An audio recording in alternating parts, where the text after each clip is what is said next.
In all of these routing related exercises, we will use the original packet tracer file we used for the static routing exercise.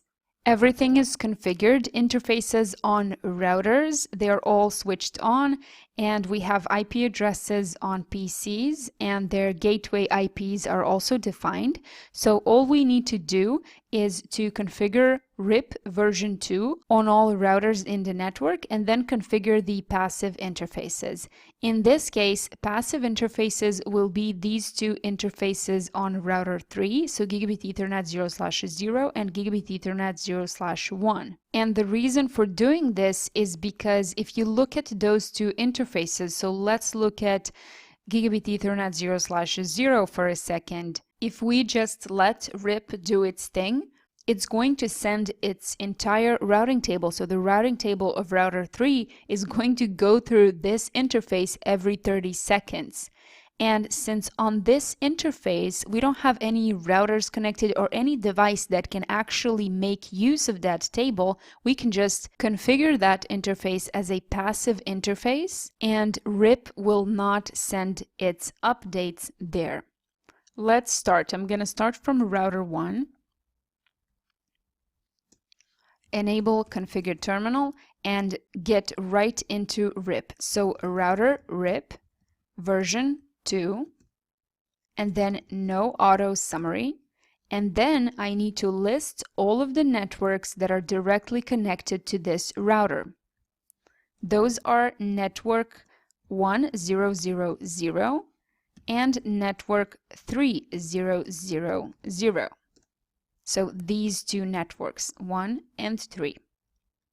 And that's it for router 1. Let's go to router 2.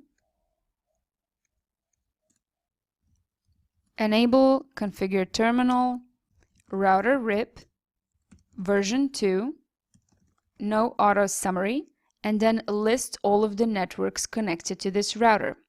Those are network 1000, network 2000, and network 4000. Moving on to router 3.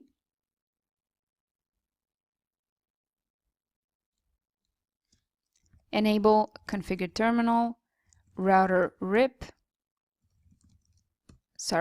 version 2, no auto summary, and then to list the networks, it's going to be 2000, 10.100, and 10.200. While we're at it, let's configure these passive interfaces. So the command is quite simple. Passive interface, and then you name the interface. In this case, it's going to be 0/0 and 0/1. So I've added these two interfaces. Moving on, router 4.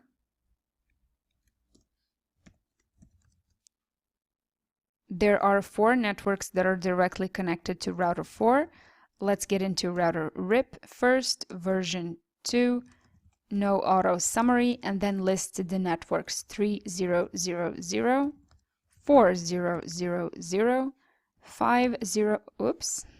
network 5000, and then 6000.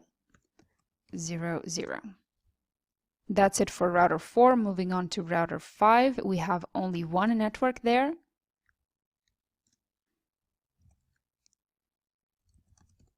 Router RIP version 2, no auto summary, network 5000,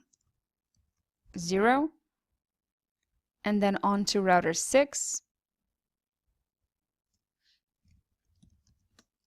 Router RIP version 2, no auto summary, network 6000. I'm going to click on this fast forward button to make sure that all of the routing tables have been exchanged, and then I'm going to get into one of the routers and look at its routing table.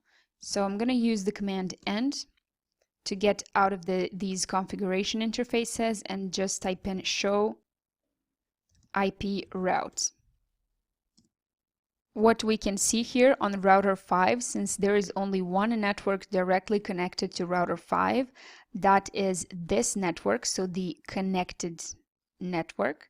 And then all the other ones have the letter R in front of the routes. That means that this router found out about this route via RIP. And we can see that here. Here it is, label for RIP. Another thing that is interesting is these values right here. So 120 is the administrative distance, and 2 is the number of hops. That's the actual metric for RIP, and in this case it's the number of hops. So let's look at some routes here. So from router 5, in order to get to network 1, we need to go through 2 routers, whether it's router 4 and then router 1, or router 4 and then router 2. Let's test the communication.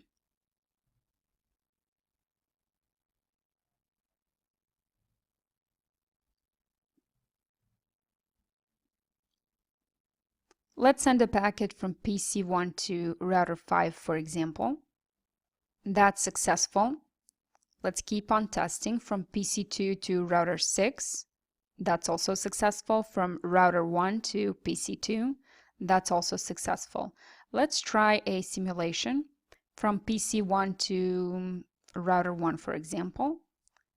Get into the simulation mode. I'm going to speed this up a little bit and then press forward. Let's look at this packet on the router 3.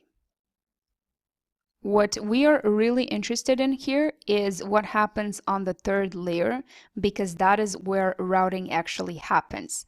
And again, we can see that this device looks up the destination IP address in the Ceph table.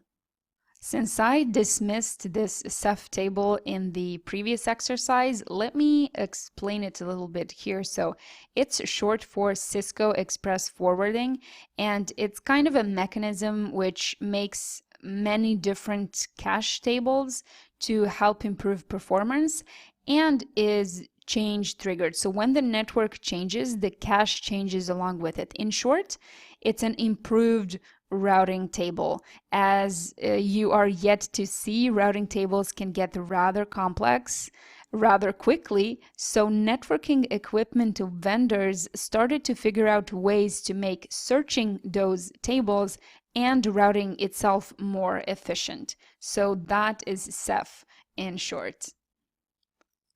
And then on the next layer, we will see that an entry has been found in the routing table for the destination IP address. The device decrements the time to live. And then we look at the next hop IP address, blah, blah, blah. So the point of this is for you to see that there is no difference between what we found here and what we saw in the previous exercise where we had static routing.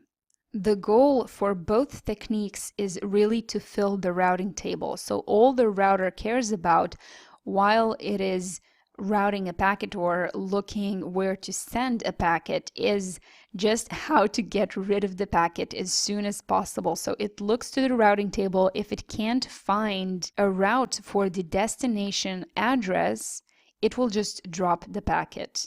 Well, that was actually it for this exercise. See you in the next one.